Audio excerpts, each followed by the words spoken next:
Tapi tidak semua orang punya harta kena zakat. Ada aturannya, ada SOP-nya. Ya, kalau orang pajak tuh ada SPT-nya.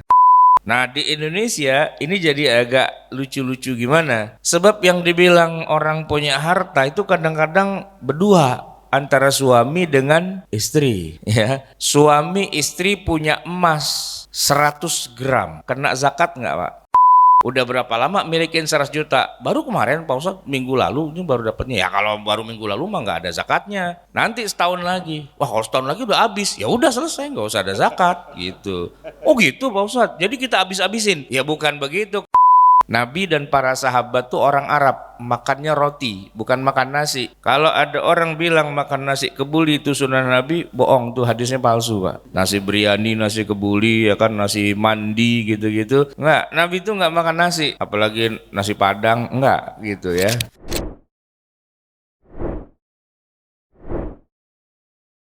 Kajian fikih kita pada hari ini akan beranjak dari fikih sholat ke fikih zakat. Biasanya memang ayat-ayat Al-Quran itu menggandengkan antara perintah sholat dengan perintah zakat. Aqimus sholah wa atuz zakah. Tapi bedanya begini, walaupun dia sering bareng, tapi dalam kenyataannya zakat itu lebih sedikit yang terkena kewajibannya.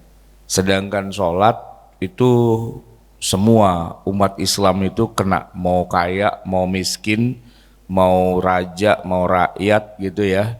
Semua itu kena kewajiban sholat kecuali 4. Orang kafir itu nggak wajib, anak kecil nggak wajib, orang gila nggak wajib, sama wanita yang sedang haid, sedang nifas itu memang nggak wajib. Tapi kalau zakat tinggal dikit Pak yang wajib, karena zakat itu adalah kalau punya harta yang lebih.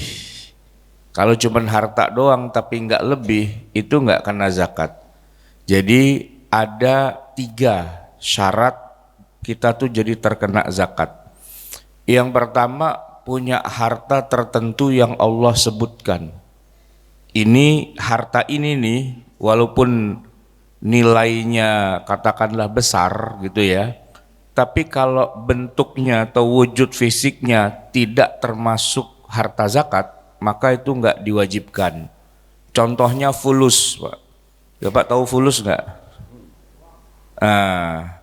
Ya kita zaman sekarang bilangnya uang, tapi di zaman Nabi itu fulus itu uang receh artinya.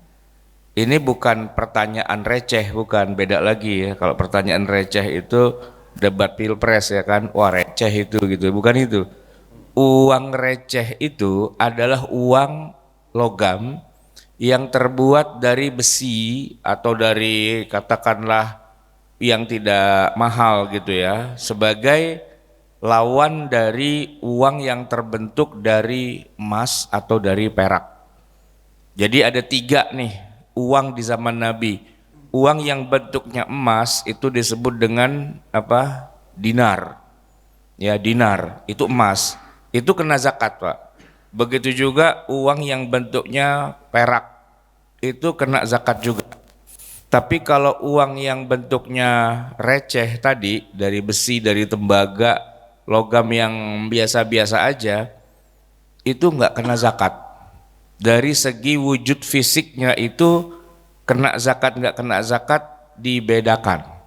Nah, jadi kalau buat sekedar perbandingan gini Pak, kalau 1 koin dinar di masa Nabi, itu Nabi pernah ngasih 1 dinar itu kepada seorang sahabat bernama Urwah Al-Bariqi. Beliin saya kambing, saya mau nyembelih korban. Nah dibeliin tuh Pak dengan 1 koin dinar itu. Memang segitu kira-kira harga kambing. Sedangkan kalau 1 koin perak atau disebut dengan apa?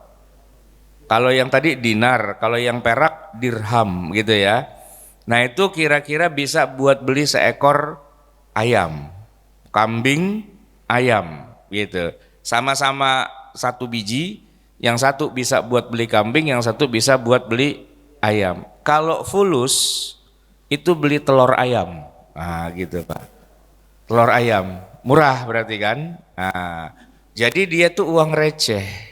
Nah, bagaimana kalau seandainya uang receh tapi jumlahnya banyak yang nilainya setara dengan emas tadi? Itu kena zakat apa enggak? Jawabannya ternyata enggak, gitu. Jadi bukan berdasarkan nilainya, nomor satu berdasarkan jenis hartanya. Itu kalau bicara uang. Tidak semua uang terkena zakat, ya. Nah, nanti hewan, Pak. Hewan gitu juga. Ada yang kena zakat, ada yang enggak. Yang disebut hewan kena zakat itu kalau orang melihara kambing, ya, atau sapi atau unta. Ya, nanti ada nilainya, tapi hewan di luar tiga itu enggak kena.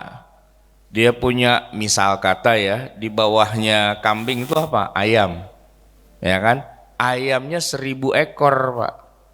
Kena zakat apa enggak? Enggak. Kenapa? Karena tidak ada zakat ayam, gitu. Adanya zakat ya kambing, sapi, atau ya kambing, sapi, atau kerbau. Kerbau itu sepupu jauhnya lah, misanannya dia gitu ya. Nah, kambing, sapi, kerbau, unta gitu. Nah, di luar dari itu misalnya orang punya peternakan apa? Tadi kan ayam ya, atau misalnya dia punya ikan, budidaya lele misalnya, atau bandeng, udang, apalagi lobster dan sebagainya. Nah, itu tidak ada kewajiban zakatnya. Karena apa? Karena zakat itu tidak semata-mata berdasarkan berapa nilai harga yang dia punya, tapi bentuk fisik dari hartanya itu yang menentukan. Nomor satu, bentuk fisiknya dulu. Jadi kalau uang bentuknya fulus tidak kena. Hewan bentuknya ayam, ya, ikan dan sebagainya itu nggak kena. Itu spesifik. Makanya saya katakan di awal, yang kena kewajiban sholat tuh hampir semua. Tapi kalau zakat, biar kata dia duitnya banyak atau hartanya banyak, tapi kalau bentuk hartanya itu tidak spesifik, maka nggak masuk dalam kriteria yang wajib dizakatkan. Tumbuh-tumbuhan gitu juga, Pak. Yang diwajibkan kena zakat hanyalah as-thimar waz-zuru'. Thimar dan zuru' itu terbatas. Hanya tumbuhan yang hasilnya itu untuk jadi makanan pokok suatu bangsa. Misalnya padi itu ya, beras kan gitu ya. Nah, kalau di zaman Nabi itu syair, tepung ya, gandum gitu. Nah, itu makanan pokok. Kenapa? Karena tepungnya itulah yang jadi bahan baku roti. Nabi dan para sahabat tuh orang Arab, makannya roti, bukan makan nasi. Kalau ada orang bilang makan nasi kebuli itu sunnah Nabi, bohong, tuh hadisnya palsu, Pak. Nasi biryani, nasi kebuli, ya kan, nasi mandi gitu-gitu. Enggak, Nabi itu enggak makan nasi, ya kan? Apalagi nasi Padang, enggak gitu ya. Ya. Tapi nah, karena makanan pokok tiap bangsa itu beda-beda, pokoknya gini lah, tanaman itu kalau hasilnya adalah makanan pokok, entah itu beras, entah itu gandum, bahkan kalau di masa Nabi korma itu kena, Pak. Kenapa? Karena korma itu termasuk makanan pokok. Orang Arab di masa Nabi itu bisa makan korma pagi, siang, malam gitu ya. Selama sebulan, 2 bulan, 3 bulan, setahun, 2 tahun korma doang. Dia nggak pakai roti, nggak pakai nasi. Memang itu makanan pokok. Jadi ya nggak mungkin kormanya sebutir 2 butir, Pak, ya kan? Ya kormanya sepiring lah dia makan itu, ya kan? Kita gimana? Ya kita bisa makan korma sepiring, cuman kalau ditanya udah makan apa belum? Belum jawabannya. Kenapa? Perut kita lain setelan, Pak, ya. Ini setelan Melayu. Jadi kalau belum kena nasi belum makan. Biar kata udah Indomie 2 biji gitu kan. Tetap aja belum nasi belum makan begitu. Jadi hanya jenis harta tertentu saja yang terkena zakat, gitu ya. Tidak semua harta. Nah, nomor dua, itu pun ada hitungan minimalnya baru kena zakat. Kalau punya kambing, Pak, 10, 20, ya 30, itu belum kena zakat, Pak. Zakatnya kalau sudah sampai berapa? 40 ekor kambing baru kena zakat. Kalau sapi 30 ekor, kalau unta 5 ekor. Itu secara detail disebutkan di dalam hadis-hadis Nabi.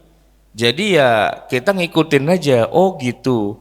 Abu Bakar As-Siddiq radhiyallahu an itu kan tokoh terkenal yang bisa membunuh orang kalau dia nggak bayar zakat gitu ya.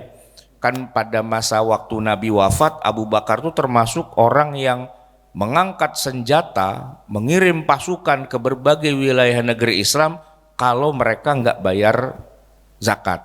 Tapi tidak semua orang punya harta kena zakat. Ada aturannya, ada SOP-nya ya. Kalau orang pajak tuh ada SPT-nya gitu. Ada ketentuan-ketentuannya. Nah, ketentuannya itu dirumuskan dengan rinci oleh Abu Bakar As-Siddiq radhiyallahu an berdasarkan beliau selama 23 tahun berguru langsung kepada Rasulullah Shallallahu Alaihi Wasallam. Jadi dikasih ketentuan, yang punya kambing 40 kena zakat ya, yang punya sapi berapa tadi? 30, yang punya onta berapa? 5 gitu. Yang punya ayam nggak ada dalam daftar, ya udah aman gitu ya kan. Yang punya ikan, yang punya apa? Enggak. Tumbuh-tumbuhan gitu juga, tumbuhannya makanan pokok atau bukan? Kalau makanan pokok kena ya 500 wasak misalnya disebutkan. Dengan demikian maka ada jenis hartanya apa dan ada ukurannya yang disebut dengan nisab. Kena nisab apa enggak gitu. Kalau emas tadi tuh Pak, emas ya, koin emas itu 85 gram gitu. Kita sesuaikan dengan zaman kita sekarang 25 gram baru dia kena zakat. Kalau emasnya 84,5 gram belum kena gitu kan. Sama satu lagi nih yang kadang-kadang orang suka rada rancu, 85 gram itu kepemilikannya harus personal, bukan kepemilikan bersama. Nah di Indonesia ini jadi agak lucu-lucu gimana? Sebab yang dibilang orang punya harta itu kadang-kadang berdua antara suami dengan istri, ya. Suami istri punya emas 100 gram, kena zakat nggak Pak? Suami istri punya emas 100 gram, kena zakat nggak? Tergantung. 100 gram kan punya berdua. Itu kepemilikannya masing-masing berapa? Ya, kalau istri memiliki emas itu 90 gram dan suaminya 10, ya yang istri kena karena dia kepemilikannya di atas 85 kan, 90 itu. Suami kan cuma 10 gram, nggak kena gitu. Kalau 90-10. Gimana kalau kepemilikan 100 gram itu ternyata 50-50, istri 50, suami 50, kena nggak? Nggak yang kena gitu kan. Oh gitu Pak Ustadz, asik dong. Emang begitu aturannya, bukan asik ya kan. Nah jadi zakat itu tuh kewajiban individu jamaah sekalian, bukan kewajiban suami istri, bukan kewajiban keluarga. Dipisah hartanya. Mana harta suami dihitung, mana harta istri dihitung, bukan dicampur, diudak-udak, dihitung, enggak. Dipisah Pak. Itu kayak teori makan bubur ayam, dipisah gitu. Bukan diudak-udak gitu, ya kan? Jadi yang mana kerupuknya, yang mana cakuenya, itu dipisah gitu ya dari awal. Nah maka tidak ada zakat keluarga, itu tidak ada. Tidak ada yang namanya zakat perusahaan, itu tidak ada. Karena zakat itu kewajiban individu, kayak sholat, ya Pak ya, kayak sholat. nggak ada perusahaan pergi haji, itu nggak ada Pak. Yang pergi haji orangnya, bukan perusahaannya, ya kan? Kurban Pak, emang bisa kantor berkurban gitu bisa? Nggak bisa Pak. Ini kelurahan kurban nih katanya. Ya enggak, kalaupun ada hewan kurban kita akan tanya atas nama siapa, ya kan? Atas nama siapa itu sapi, kan jatahnya 7 orang, datang nih sumbangan gitu ya, ini ada yang nyumbang sapi nih, panitia nanya sapi ya, atas nama siapa aja itu, tahu dah pokoknya sumbangan dari kelurahan gitu aja. Ya kagak bisa, ini harus ada namanya. Kenapa? Karena kurban itu harus per individu, bukan per instansi, bukan per institusi, bukan per perusahaan. Tidak ada yang namanya kurban perusahaan. Kurban ya orang per orang, bahwa duitnya dari perusahaan lu atur aja terserah. Yang penting ini kurban harus ada nama orang yang berkurbannya.